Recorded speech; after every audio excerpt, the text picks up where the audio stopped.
Hey readers, I'm Leandra. And I'm Danny, and we are not reading for content. This is a monthly book club podcast dedicated to reading in depth and leaving no plot point unturned. Each month, we read one book over the course of 3 episodes, basically reading 1/3 of the book at a time. Feel free to listen along, or better yet, read the book with us. Our first season of the book club has the theme of genre blends, which was inspired by our first ever buddy read, which was Dead Silence, which is a sci-fi horror, which we both ended up loving, and that led to over 24 more buddy reads. So we decided to include you all into our madness and do 4 different genre blends for the next 4 months. In January, we've decided to read a new fantasy mystery release called The Village Library Demon Hunting Society. Yep, all of those nouns wrapped up in one title. Then we plan in February to switch gears, picking up a classic sci-fi horror, The Day of the Triffids. In March, we're going to be delving into Romantasy. We don't have our title just yet. And in April, we're going to be diving into horror mystery. And once again, we don't have our title for that either. If you are listening on YouTube or another social media app that allows you to leave comments and you would like to leave a recommendation, please feel free to do so. If you are listening to us on a podcast, you are welcome to look in the description for our email address and you can send your recommendations there. All of this information will be listed below in the description, so feel free to check it out. Write down the books we plan on reading, when we're reading them, so that you can put your library holds in ASAP or go to your bookstore and buy a brand new copy. This month, we are reading The Cautious Traveler's Guide to the Wastelands by Sarah Brooks, and today we're just getting hyped about the book. We'll be reading the synopsis, giving our first impressions and expectations, and then getting to the reading. But before we start talking about this book, let's cover our bookish pet peeve of the week. So, Danny, my question for you is, how do you feel about publishing formats, their accessibility? So, for instance, when a book is only published in paperback and there is no access to a hardback edition, or oppositely, if we get the hardback, that's the first access we have, but we would rather have the paperback edition, and now you have to wait 6 months, maybe even a year until you actually can own the paperback edition. I think the second one is the one that irritates me the most because Yeah. there are so many books that I love hardbacks. I do enjoy a nice hardback, but they tend to be very expensive. And so if it's a book that I just want a copy of, I don't need a special edition that I have enjoyed and I think I would like to reread it at some point in time, I would like to have access to the paperback as soon as I read it. And so it's very frustrating whenever you have to wait so long just for the paperback edition. And I don't understand why, like, what benefit does that do to the publishers to only publish hardbacks first? I feel like they would get a much larger audience if they published both at the same time.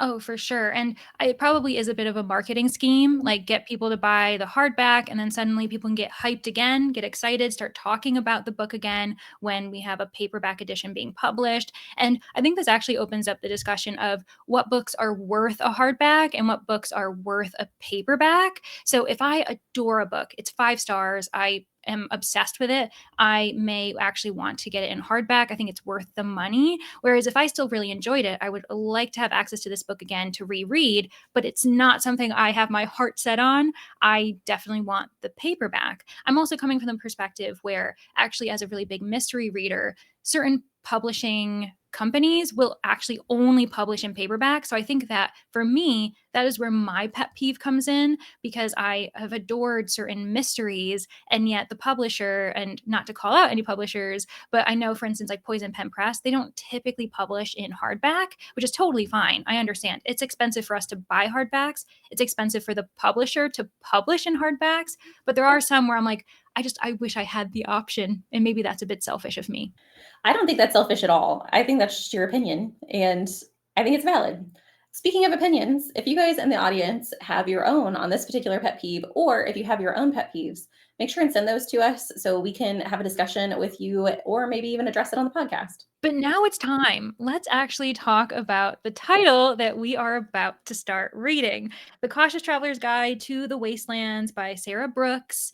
I am really excited about this, mainly because, one, we are reading a debut author. I think that that's really exciting. I think she has published short stories, more likely than not, but this is her first long form work. And what's awesome about it is, yes, it's fantasy, it's mystery, but I realize this is also historical fiction. So we are blending a handful of elements together, and I don't know anything about it, but I'm excited. I think it's just because the cover that we have. I'm not sure if the British edition or other editions have this, but I love the border of the train. If you really look at it, it's not necessarily anything too special or crazy, but it looks really lovely, and I love that the smoke coming from the train ends up being our title. I'm excited about it. I also know nothing about it, other than the fact that it does have a lot of blurbs on the back from people I am familiar with, which is Mhm. exciting. Doesn't always mean, everything, but it's something. And I also noticed, which I have mentioned to you in passing, that it does have like a little map in here of a train and everything. And I love it when I love illustrations in general, but like a map and it's a train. I just think it's very fancy. I'm very excited about it. So I also have absolutely loved some of the fantasy mysteries that we've read in the past, and so I'm excited to see how this compares and differs.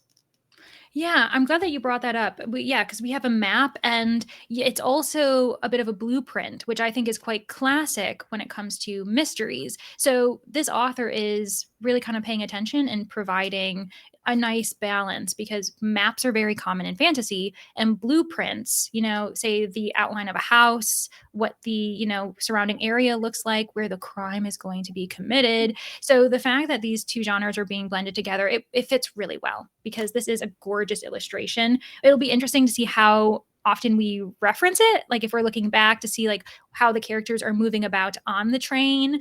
And I do love myself a train setting. It's so fun. It forces an enclosed group of characters where you really can't move. So if something happens, you know that no one could have left. No one's leaving the train. So they are forced to kind of sift through the suspects, the small group of suspects that they have. And yeah, I agree that there are a lot of really well-known authors on the back. It'll be interesting to see as we read if we can compare any of them to them. Like, is there a reason why these authors in particular were promoting it because they write similar work, or maybe just because they, again, marketing scheme, maybe they come out of the same publisher, which definitely has also happened. But let's read this synopsis. There is only one way to travel across the wastelands, on the Trans-Siberian Express, a train as famous for its luxury as for its danger. The train is never short on passengers eager to catch sight of Wasteland's creatures, more miraculous and terrifying than anything they could imagine.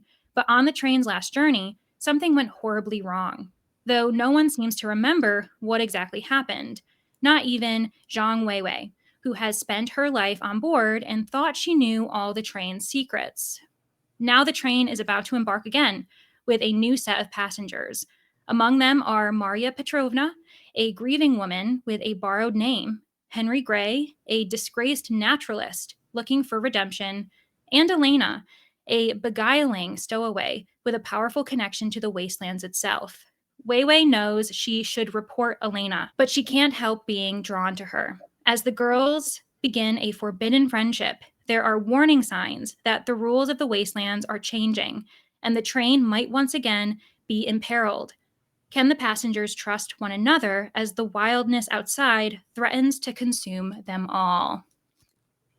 Ooh, the plot thickens. That also speaks to the fact that I think something that you and I are really excited about is that there may be some dangerous flora and fauna.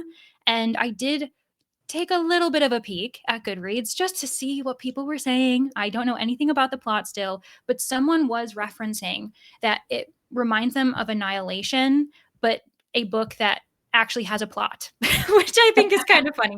Shots were fired at Annihilation, but I do like the comparison to that because the environment in that book is something that you and I really enjoyed. Shout out to a past buddy read that we had. So yeah, it'll be very interesting to see how all of these elements end up coming together. Yeah, and there's already so much going on with the characters. We Hmm. have a disgraced naturalist, we have a stowaway, we have someone who's lived on the train their entire life. Like, I'm already excited. And yes, Yeah. the Wastelands is just a little bit of a perk. This also reminds me of a book I didn't enjoy, but I liked the environment was the Haunted Forest Tour, Oh, where sure. like there were monsters and things within the forest that was the part I liked about that book. So it does remind me, and the reason it reminds me especially of this is because they were on like a tram going through the forest, and so being in a train going through this wilderness, ah, I think it's gonna be great. Me too. And the thing is like with a train, what's really interesting is that you cannot stray off your path. You are forced to continue going. Yeah. So even if you're entering into danger, like you really can either go forward or go backward. So I'm wondering if that's going to be, something that the author plays with. And also the fact that there might be social commentary on how you're treating these creatures as an attraction, the fact that that is probably not something you should do. It may actually be a bit of criticism towards the idea of us, treating flora and fauna as something for human entertainment. So I don't know. We'll see if she goes that route. But I am excited to see like the ups and downs, and also, you know, maybe how many people die. I know, not that I want people to die, but I kind of do. So crossing our fingers. Fingers crossed. Yes. Well, with that said, the next thing that we just have to do is start reading the book. So our plan is to read parts 1 and 2, and we are giving ourselves a couple days. We'll return same time, same place. Not really the same time, but it's fine. And we'll probably be hitting the 35% mark. But whether you're, listening along with us, reading the book too, just know that we're reading parts 1, parts 2, and we're ending it around like page 116. So, yeah, we hope that you'll join us in reading this book. But if not, feel free to just get a taste test, listen to our initial thoughts before continuing on and deciding if you want to avoid spoilers and pick up the book at some point so you can kind of come back and listen with us. We hope you enjoyed this episode of Not Reading for Content. Be sure to check the description for a schedule of our upcoming reads for this season. For reminders and other updates, you can follow the podcast on Instagram at Not Reading for Content. Where else can listeners find you, Danny? I have a booktube account and a bookstagram account. Both of them are at danny.dabbles. What about you, Leandra?